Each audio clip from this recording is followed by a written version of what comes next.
For years, I have loved Japanese style. I've just been so inspired by how chic, how fun, how unique their clothing is and how they put it together. And I was also incredibly inspired by the video that Daily Helen did on this topic, probably about a year ago. So today we're going to talk about 7 more style secrets that we can take away from the infamous Japanese style. Let's go. When I was a teenager, I came across this amazing sort of picture book magazine kind of hybrid called Fruits, and it was all documenting the most radical, to me, street style from the Harajuku area of Tokyo in Japan. Something just like exploded in my head like a light bulb. I had never seen anybody putting together clothes like that. Obviously, this is not to say that everyone in Japan dresses the exact same as each other. Of course not. You can look at a style very distinct and very different from yours and still be able to absorb some sort of inspiration from it. And that doesn't mean going ahead and copying what they're doing, but there's something about the culture of a place that will shape your identity, somehow the style and what's accepted and what is brought forward in that culture. First and foremost, since we're talking about culture, the one thing that I really take away from Japanese style the most is how to be eccentric but still keep it within cultural norms and expectations. And this might sound a little bit contrary, like how can you be eccentric but then also still be acceptable? But if you look at Japanese style, there are very distinct subcultures within the population. If we take any of the photos that inspired me when I was a teenager from that era, these people were not just one person by themselves alone in Japan, okay? There was a whole movement of style. And so even though they're finding their own ways to express themselves, their own use of color, their own use of shape and texture, there is still a sort of almost a conformity there within the subcultural group. Let me give you an example. If you're just one person walking down your street in your small town, you are the only person who is dressing in these bright, vibrant colors, that's making so much more of a statement and making you stand out so much more than if you are part of a Harajuku movement where you and possibly your friends are all dressing alike. So what this really got me thinking about was how can we remain in harmony with those who are around us while at the same time expressing ourselves. If you think of, say, maybe even high school and the group of friends that you had, it was probably quite distinct. There might have been like the gothic group, you know, the really preppy group, the really girly group. I guess what I'm trying to say is try and find your tribe, because I find that even now as an adult that I've left high school behind, groups of friends still seem to have some sort of similarity in how they style and express themselves. And I think that's just because when you're like-minded, you're drawn to the same things. The second thing that's always really inspired me from Japanese style is how they use this combination of color, texture and silhouette to create a story. I'll leave my video about how to become a style outlier linked somewhere up here. There is something about using as many of the elements that are at your disposal to create a vibe and to create a mood with your outfit, with your look, that the Japanese just understand so well. Like no element is forgotten as far as their whole look. They don't just throw clothes on. It's always very well sort of designed and constructed. Everything from hair and makeup is congruent with clothes that they're choosing, the vibe that they're choosing. And it's not just using one of these elements alone by itself, but it's understanding the marriage of all of these elements as they come together.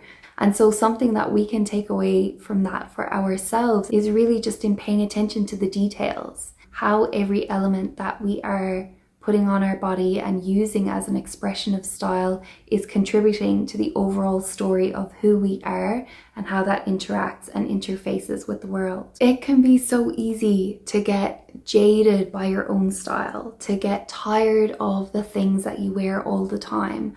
and to kind of have this urge to shake it up somehow. The more that we lean into these details, the more that we can bring back that excitement for getting dressed, that excitement for expression and style. For example, let's go to point number 3, the use of feminine colors instead of feminine silhouettes. This is just such a beautiful, unusual way of thinking about self-expression to me, because as Westerners, we get marketed a whole lot of the whole Kardashian situation, this really overt, kind of hyper-sexualized version of femininity. And I think what the Japanese do really well is lean into other elements to express a feminine quality instead of just showing off the feminine form. So they'll use things like a very feminine pink color, but it might be a very modest cut. They give this feminine kind of story, not to say that men can't also wear these colors. And to me, that's so revolutionary. Most of us, when we want to feel feminine, you know, we need to show off our body. We need to have this like very distinct feminine shape. And I think the Japanese have this completely other way of thinking about how to express yourself as a woman, how to be feminine. And I think that's another thing that the Japanese do really well, and just generally as part of the culture, that modesty is prized. And so you won't really see Japanese women with any kind of cleavage out or showing their chest or anything, or even shoulders sometimes. And there's something about the Japanese modesty that somehow manages to enhance that femininity, and it just brings it forward in this really chic, really classy, really understated way. I don't know how they do it, but they seem to break all of the like Western style rules and make it so that it just works. It's just perfect. They don't come across as frumpy, they come across as cool or sleek or chic. Everything they do seems so intentional. I think that's why I find it so refreshing. When you move beyond dressing for the male gaze, it's kind of ironic because it actually makes you even more attractive and even more feminine to certain men. I think many women could stand to learn a thing or two about modesty from the Japanese, because it's not really about, you know, trying to hide your body and like kind of mask it in all these layers, which also is another look that I love. But the modesty is kind of, it's just one element. Again, there's so many more things that come into play, like the color, the texture, the quality of the fabric that you're choosing, to really bring forward the feminine aspects of yourself without having to reveal any part of your body. And I think to a large extent, you can kind of judge a person, who they are, as far as what their values are and how they're expressing themselves by how they're dressing. And so I've heard Dearly Bethany say that, you know, clothing is a form of manners, and that's really what she's getting at here,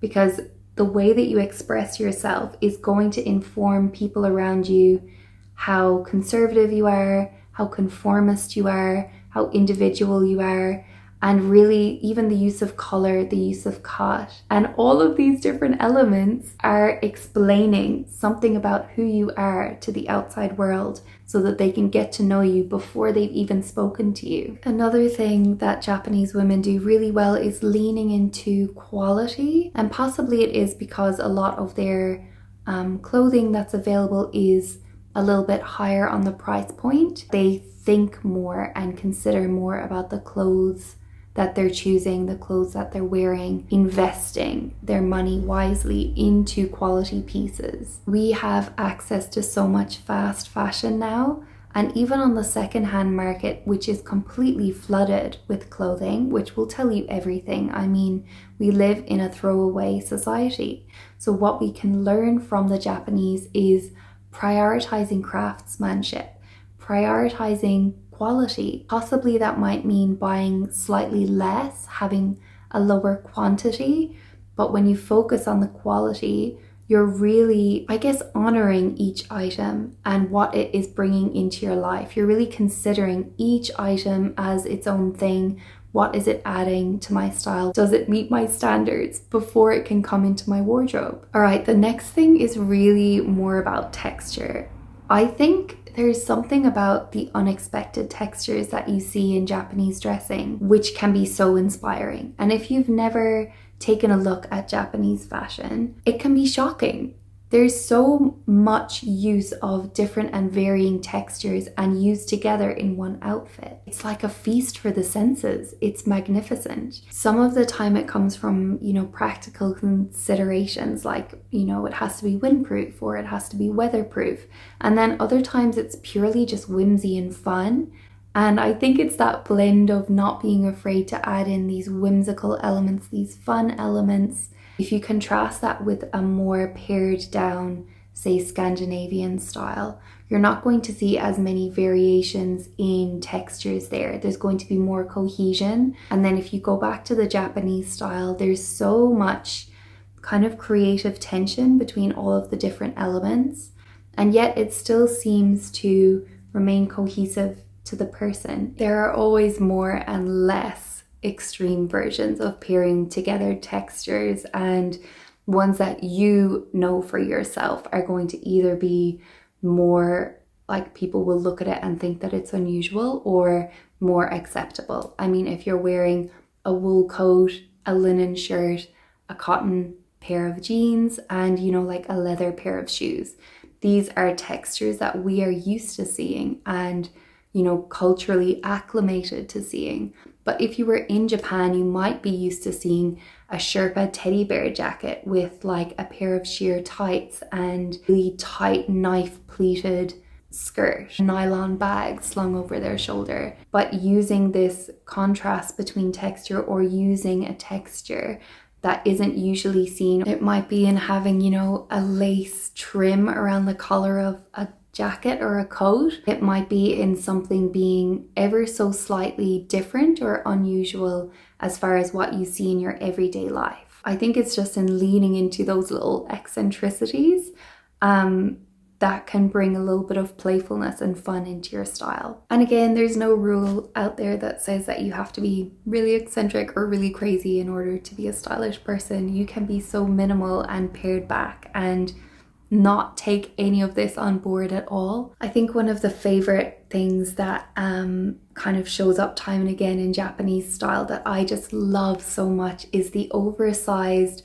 long layers. But I think where they do it so well is in making sure that these layers have the perfect amount of drape for what they're trying to achieve. If it was more of a masculine look, they might choose quite a structured, say, long line, military inspired even, kind of trench coat or jacket. Whereas if they're trying to achieve more of a feminine look, it might be layers using lighter cotton voile or like a silk or just like even a drapey jersey as far as like a t-shirt or something like that. And I think the way that they use layers, these long layers, is by paying particular attention to what is the fabric that I'm using in this layer, how does it lay, how does it hang, and again coming back to what is the story that I'm trying to tell with these layers. So one of my favorite pieces that I use for layering in this way is a silk slip dress that I have from Grana, and I use this one all the time. It's the perfect length to me to layer with other longer pieces, and it has those side slits as well, so it has so much movement. It's not restrictive, but it's still very feminine, very flowy, and it's just one of my favorite pieces to use to layer. I feel like even when they're doing kind of shorter layers, they know how to layer so well. There's so much just dimension going on there, and I just love it so much. But I think especially because Japanese women are often very petite, very slight and very petite, I just love that they're breaking this conventional style rule of wearing staccato layers, wearing short layers, wearing mini skirts, which they do wear as well, but they just do the long lines so well and so effortlessly. Sometimes it even looks frumpy, but because they wear it with such panache, they just own that look. They own the look. And so it doesn't necessarily matter how it looks to the eyes. You still perceive it as stylish because the intention is there, because the mood is there, and because they just love what they're wearing. Yeah, I think that's the final takeaway that we have from Japanese women is ignore the rules, do what you love, and you can make anything work as long as you're intentional about it and you make the choice on purpose. Hopefully all of the visual examples that I have given throughout give you more of a story and lend more dimensionality to what I'm trying to get across here. There's so much fun, so much frivolity, and even within a culture that can be so conservative, somehow they manage to just stand out and be individual even amongst all of that as well. I look forward to the days where I get to go and enjoy Japanese style in person, but for now I'm going to continue to admire it from afar. And if you've made it this far into the video, thank you so much for being here. I hope you stop and stay and join the family, and I will see you very shortly in my next one.